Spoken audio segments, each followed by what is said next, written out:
fucking love training, man. I don't know what I would do. I don't know what I would do with my time if I didn't have this in this pursuit. The real value in training and bodybuilding. It's this right here, man. This right here. Alrighty, what is up, YouTube? Welcome back to another day in my life video. I thought I was scheduled at Walmart today. I got there and they told me that I was not scheduled because I got some shifts switched because I went to the Texas Pro this last weekend, and turns out I don't work today. So I came to my second job. So today I'm gonna be in these little cabins, just cleaning them up and stuff. Jesus Christ, my brightness is so high, whatever. Starting the day off here, it's already 10:30. I got 2 meals in me, and then I'll just be working here for the rest of the day on my 1 day off from Walmart. And then today we have a push session, but just wanted to capture a little more in the life stuff like I had been in the past. Not gonna show y'all too much of the work that I'm doing here just because it's boring, mundane, blue collar shit.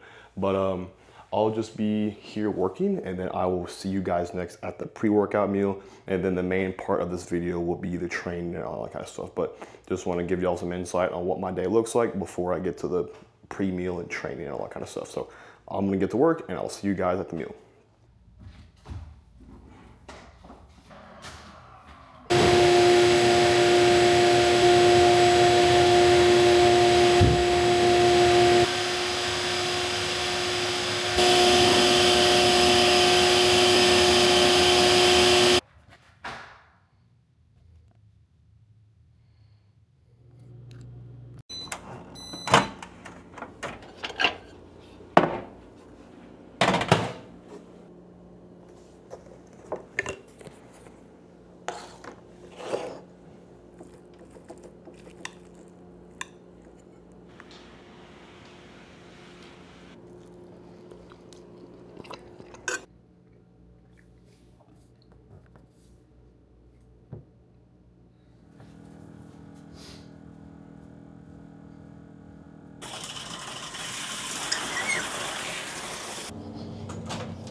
Alrighty, we are back to the crib. I wanted to come back and eat here and chill for a little bit after working because, dog, if you work construction and you bodybuild, you have got my utmost respect, dude. I was fried after working. I didn't even work like a 10, 12-hour shift like some of these guys are working.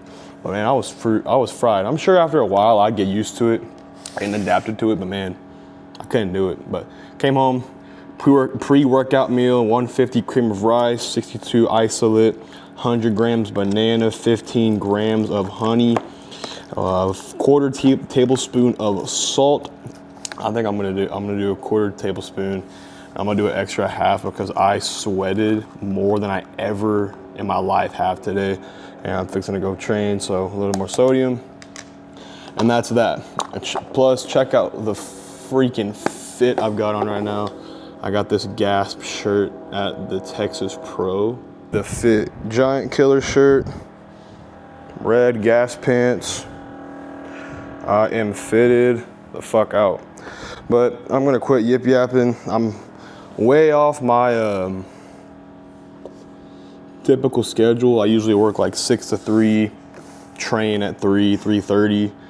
And I'm in bed by like 8:30 usually, but today, since I got my shift changed, and then today I didn't even actually work. I work the 8 to 5 tomorrow. My whole schedule is kind of shifted around right now, but I'm gonna shut the fuck up, get this meal down, hit the session with you guys, and then go get my post-workout meal, which I left at Walmart. And then after that, I have to meal prep a little bit. So today's gonna be a fucking long day, but that's busy's blessed. So I'm gonna get this down and I'll see you guys at the gym.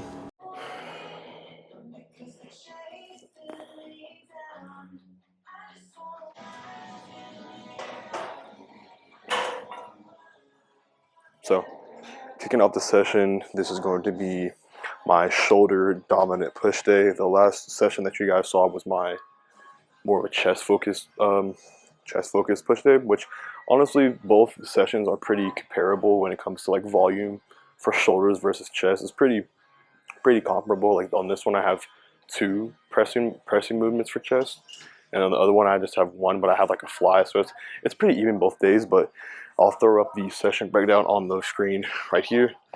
And I'll go over for a second here as well. So I start off with single arm lateral cable raises, and that'll go into overhead press, into 15, it's a 15-degree incline Smith flat press, and then I'll be back over here for some high to low cable flies and then dumbbell laterals. It's my shortest session of all of my like 8 days of my split, so I just thought I'd go ahead and film this one today since my whole scheduled routine got absolutely fucked up because I didn't know I didn't work today. So, but this is one of my more favorite sessions too, because I've been really focusing on my execution, all my pressing movements, and even though my chest hasn't been like a primary muscle that I wanted to grow in this rebound and off-season phase, I need all of this to grow. I need everything on my fucking body to grow. But I have been seeing a lot of progression in my chest, and I think it's a direct reflection of all of the intention I've been putting on my execution, on my presses, and all that kind of stuff. So it's been a day that I can come in here and really focus on my execution, on everything I'm doing. And like one thing I've been really doing on my days and all my workouts that I'm really focusing on the execution is I am not coming in here super fucking amped up like I am for legs or like a back session or something like that. If I'm going into a exercise and I'm really honing in on the execution side of it, I want to be like a 6 to 7 out of 10 as far as like my hype meter, if that makes sense. Because if you go in with like a 10 out of 10 psycho mindset into your set and you can't focus on your execution, you're going to get to the end of your set and it's probably going to go to the wayside, or at least that's what it's done for me in the past. Whenever I go into a set super balls to the walls amped up, I think you need to try and find a midline between being amped up and in the set so you can really focus on your execution. But besides that, it's already almost 5:40 and I kind of want to get rolling and get out of here pretty quick because I have to go back to Walmart, eat, get my meats and veggies and stuff like that, go home, cook, and then yeah, so it's another one of those afternoons. But on the single arm cable lateral raise, a couple of things that I'm cueing here is I don't want there to be any tension off the delt for the whole movement, so I'm not coming down here and like hitting my leg, or like I'm trying to keep constant tension on the muscle the whole time. Another thing I'm thinking is I want my pinky to be above my index finger the whole time. So it's almost like I'm kind of doing like this motion with my wrist, kind of like if you're pointing a gun down to the ground. And then I will do 1 rep, and I usually do it on this side, so I have a certain like place over here I look at, which just sounds kind of stupid, but like I have a certain place over here I look at, and a certain place I usually like try and have my hand end with every rep, but I'll just do it on the same side over here.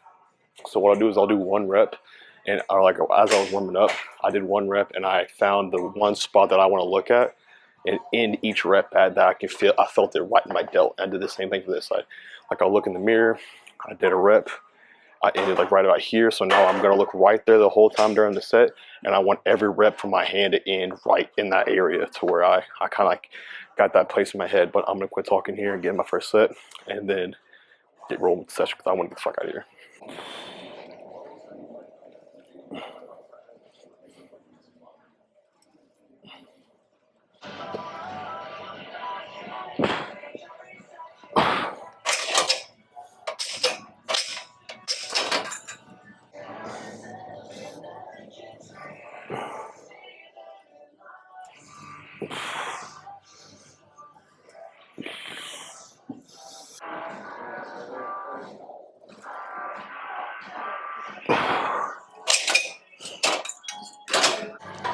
Another quick tip that I have on these, I see a lot of guys fuck up on with every lateral raise they do. They go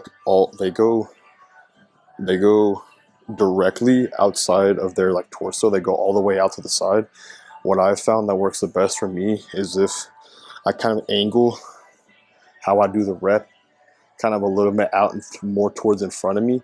So like if you're doing a front raise and you have what people could typically do, which would be like, I guess like a 90-degree angle from that, kind of do like 30 more degrees this way and do your lateral raise like that, I felt that in my delt like 10 times more than doing it straight out to the side like that.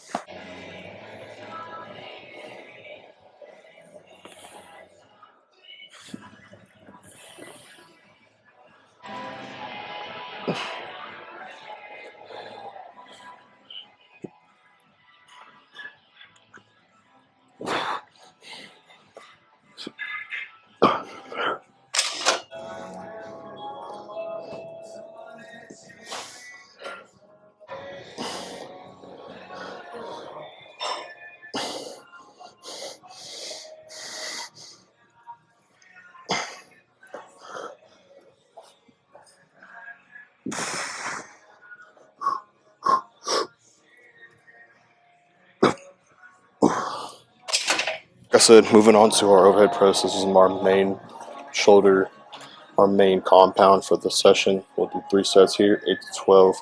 When I'm cueing here is getting a good pause at the end range of my the rep. Not trying to go fully lock out my elbow on every rep here, and then I'll stop my reps right about like where the cap, like if you had like a baseball cap on, like where the brim of your hat would be. I don't want to go too deep because I have like rotator cuff issues, so I don't go too deep because every time I did before, my shoulder would be messed up for days after that. But I see a lot of guys ask questions on like people's podcasts or YouTubes, like how much should I warm up or whatever, and I think that a lot of you guys overcomplicate this way too much. So like especially if you have an isolation that's isolating the delta and kind of essentially warming those up before, when you get into a main compound like this, or like your main mover for the session, you don't have to spend egregious amounts of time warming up. Like what I do, if I'm doing 205, right, I'm going to do 3 to 3 reps at 130. I'm going to do 2 or 3 reps at 175, 1 at 190, 1 at 205. And then what I'll do is I'll get my working set weight, whatever that is. Let's say it's 205 this time. I'll do 1 rep for that, and then I'm done warming up and I'm good. I think a lot of guys that do like 15 to 20 reps warming up is just wasting like half your energy that you could be using for that top set. And that's really like my rationale behind why I warm up the way I do. But I'm gonna get warmed up on these and then get to my top set. So you get to your top set weight, the more I think that your form should be even more dialed in. So when you go into that top set, form's dialed in, your mind's in the muscle, all those kinds of things. To whereas if you did 15 reps of this, dog shit reps, it's like you've wasted time and you've wasted energy at that point. So I try and mimic my last few warm-up sets and reps as close to what my top set's going to be as possible.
So moving on to our next pressing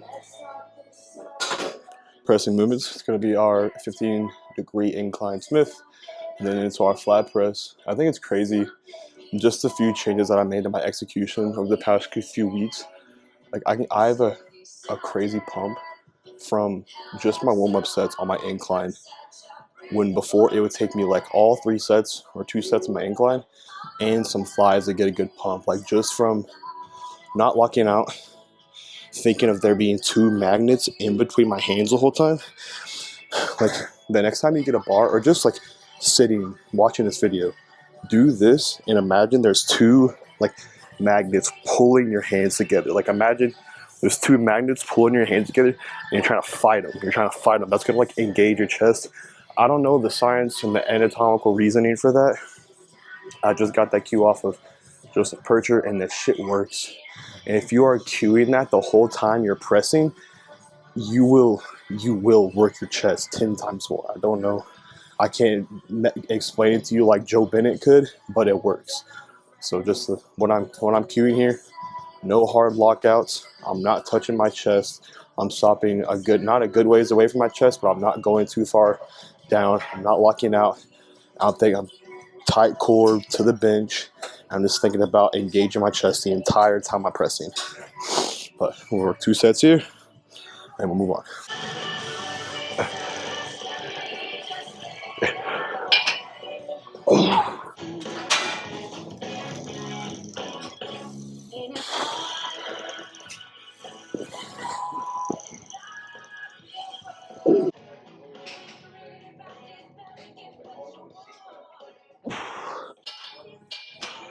Alrighty, so now moving on to our last pressing movement. 2 sets on this flat machine, Paramount press. This is the best machine in this gym because it like converges so well in the middle. It is such a beautiful chest machine. But warming up here, I'll literally just do, I did 1 set with a little bit below the weight. That's going to be my top set weight. Did 4 or 5 reps. Now I'm good to go. You don't gotta overcomplicate the warm-ups whatsoever, but gonna put what my top set weight will be, knock out 1 rep, give her a feel, and get going. I'm cueing pretty much the same things like I would on my 15 degree incline. Tight core, full torso and head, neck, everything against the pad. I'm thinking about just engaging my chest for every rep. I'm not trying to lock out and engage the triceps. I want to just like right before the lockout, back down, keep it on the chest the whole time. And then that last rep, what I do like on these, since I can get a really deep stretch, since I know when I have my foot off the pad, I can get a really deep stretch at the end. What I'll do is I'll really milk out that last rep, and stretch like a motherfucker on the last one. So hit 1 here and go into our top set. Oh, my wrist would snap. I fucking love training, man. I don't know what I would do. I don't know what I would do with my time if I didn't have this and this pursuit. You know, it's a pretty cool thought to have. It's quite a blessing. You know, like a lot of guys that get into the gym for other reasons are really missing out on the real juice and the real value in training and bodybuilding. It's this right here, man. This right here.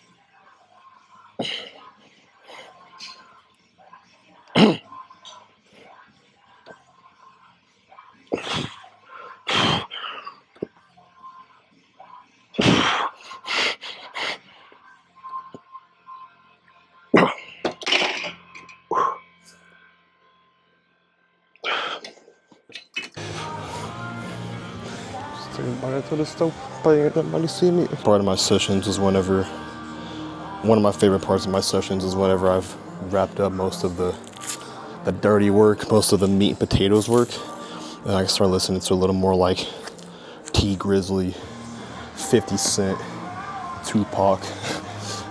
Early on in my session, when it's more the harder stuff, I'll listen to like hard metal or rock or whatever. And then as the session progresses, I start listening to like lighter stuff like T Grizzly and shit. So get a little more chiller vibes going in. Some T Grizzly and shit.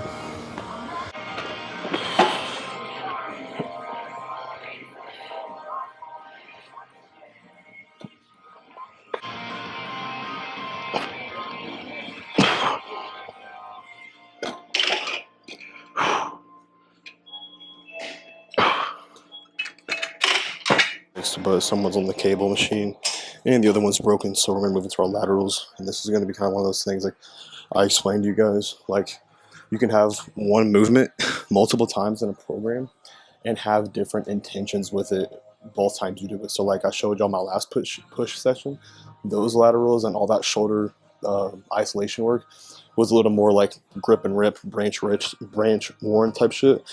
And then this one's going to be a little bit more controlled, a little bit more dialed back, and all that kind of stuff, and a little more like deliberate with my form. And so I'll run 4 sets here of about 10 to 15 reps, and then go back to support chest work on flies, and then that will be the session. But I really like having like one movement with multiple, like I just said, multiple reasons for hitting it. And then like on these, when I really control the weight, really focus on the delt, I get a crazy pump from this, and then I also get a crazy pump and work from doing it more of like a branch warren style. So you don't have to just have one way you do things, you can have multiple ways you do the same movement.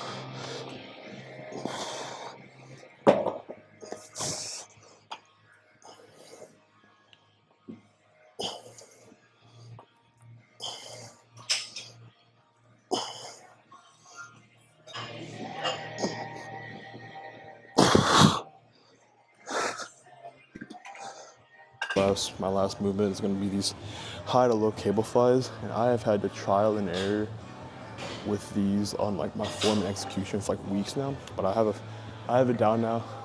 That these feel like the best they've ever felt. I think what a lot of guys mess up on these, they let ego and what's the other word I'm looking for? Ego and way too much just like what's the word? Like that stretch flex where guys get like on like a hack squat where they get to the bottom of a rep and just let like the momentum, that's where they let a lot of momentum take over the movement. But a couple of cues that me and my coach have implemented that have helped me a lot is, I know most of you guys watching this will know where like I'm most muscular is, like this movement. And that's what I'm trying to imagine I'm trying to do with every single rep, is just like I'm most muscular. And I'll keep my arms as straight as I can, a little bit of a bend, not like you don't want to move like this the whole time, don't want to be robotic with it, but like a little arm bend is fine. So the things that I'm cueing while I'm doing these is I also try and standardize like a good position away from like a good step out, because like there were a few times like I would be in line with the cable, there were a few times I'd be like a step out from the cable, and my coach is like, you need to like standardize which way you're going to do it, either be right in line with it or be a step away from it, which, you know, makes sense because you want it to be the same week to week. But there's some things I'm thinking about when I'm doing these is want to be in the fucking middle, obviously, a good step out. What I want to think about the whole time is like decompressing my shoulders really hard for the entire rep, because what I've done in the past is I would let my shoulders elevate and just would take tension off my chest and would kind of defeat the purpose of the entire movement. So just cueing your head the whole time, decompressing your shoulders really hard, and then doing like a most muscular movement. And kind of like I've told you guys with like the seated cable fly, you want to just imagine you're bringing your upper arms together for the entire rep. Is this even following me? Oh my God.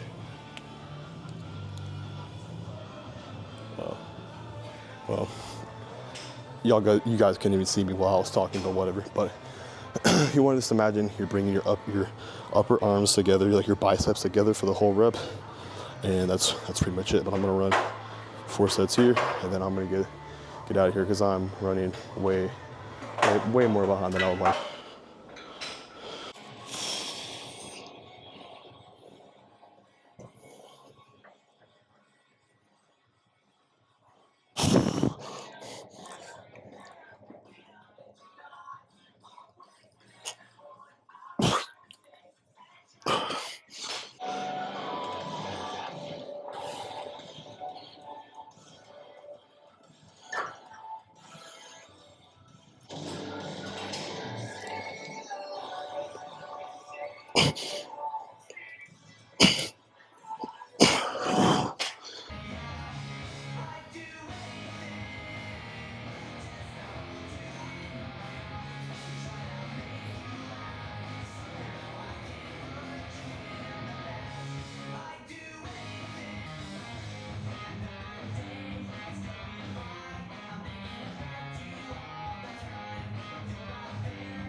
getting down the post-workout meal at Walmart because I came here this morning and they dropped off all my food.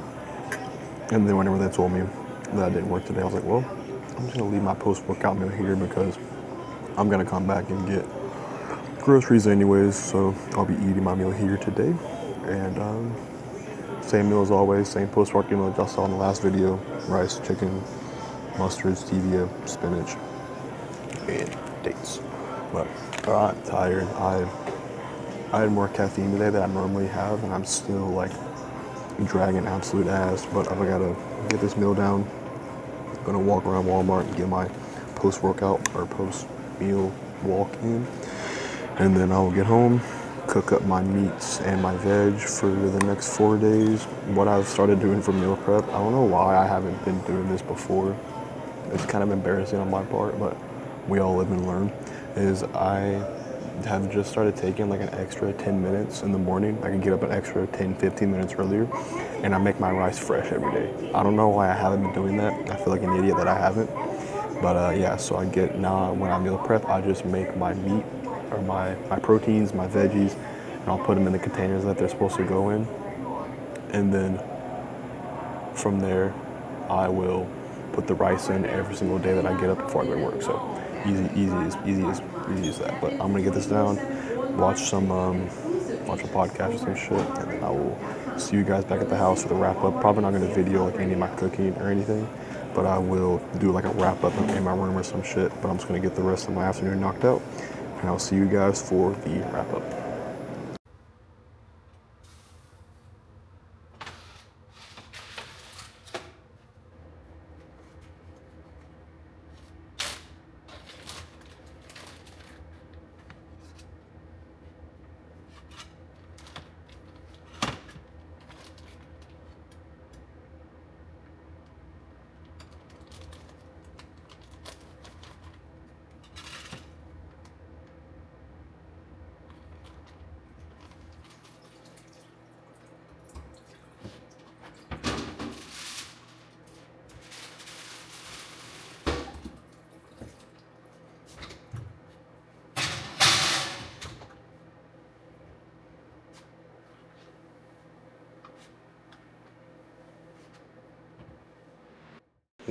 Well, the day is over, and I am fucking exhausted. But a little recap of the video, or the day I had. Woke up 5 o'clock, 25 minutes cardio. Went to my first job at my grandpa's shop. Went there, came back, meal one, went to Walmart. Figured out I don't even work today. So I went to my second job at the college. Worked cleaning the cabins from 8 to 4:30. Came back, hit the pre-meal. Got my training in that y'all saw. Went back to Walmart, ate my post-workout meal. Came home, prepped all my meats and my veggie for the next 4 days. And the day's over, so pretty basic day. Just doing my thing like the last video. Just even focus. Alright, whatever. But yeah, just another day. Just a young in bodybuilding. If you guys are enjoying these kinds of like day in the life kind of vlogs, not really capturing the entire day, but just like the main events or whatever, let me know and I'll keep these up. But until next time, guys, I'm gonna get a shower and get cleaned up and go to bed because I gotta be up at about 4:45 in the morning for tomorrow. But until next time, guys,